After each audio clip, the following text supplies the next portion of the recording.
These are 3 hard-earned jewels that'll save you blood, sweat, and tears. We have to learn them the long way. You don't have to. 1, 2. It's 3 the hard way.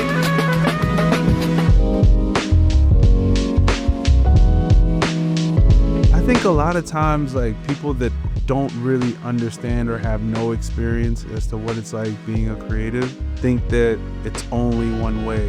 And what I mean by that is, like, it's just artistic expression, right? These creatives go off in their world and they're struck by inspiration, which they've been able to harness for so long, and then they're able to spit out these beautiful expressions that connect with other people. On a certain level, yes, but then there's a ton more learning that goes along with it, a lot more guidance, there's a lot more structure, there's a lot more design. A lot of times, especially on the design side, it's way more like a science than it is like a liberal art. Like, it's not just I'm just doing what I feel, because ultimately you're trying to solve problems that will garner more revenue for the company that you're working for or working with.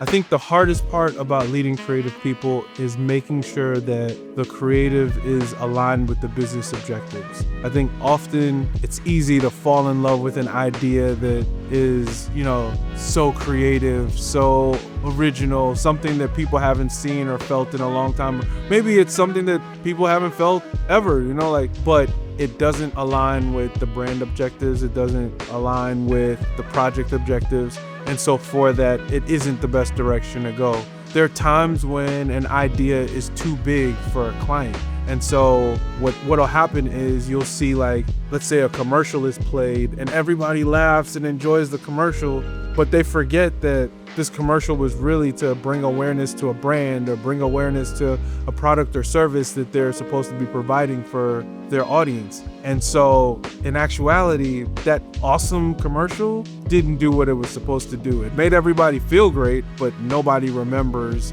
the brand that it was supposed to tie back to.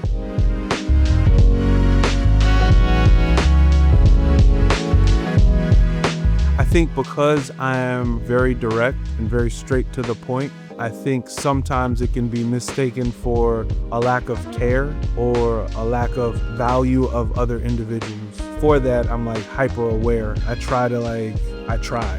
Nobody's perfect, but I try to at least be aware of the fact that I can come off that way and try to soften things up, add a little bit of sugar in the medicine, It wasn't that I wasn't trying or that I didn't take it seriously. I think it was more like finding out how to actually be productive and effective without changing too much of myself. It feels almost like torture sometimes, like having to move so slow and use so many words when I feel like, I could just A, B, C, D, E, F, and it's just, let's just get there, But I think over time, I've learned how to set the expectation. And I think too, people understand that everyone's not the same. And when people come to the table saying, hey, this is kind of how I am, I'm not trying to offend anybody. I'm not trying to hurt anybody. This is just me, And I found that when I'm open like that, people are a lot more receptive.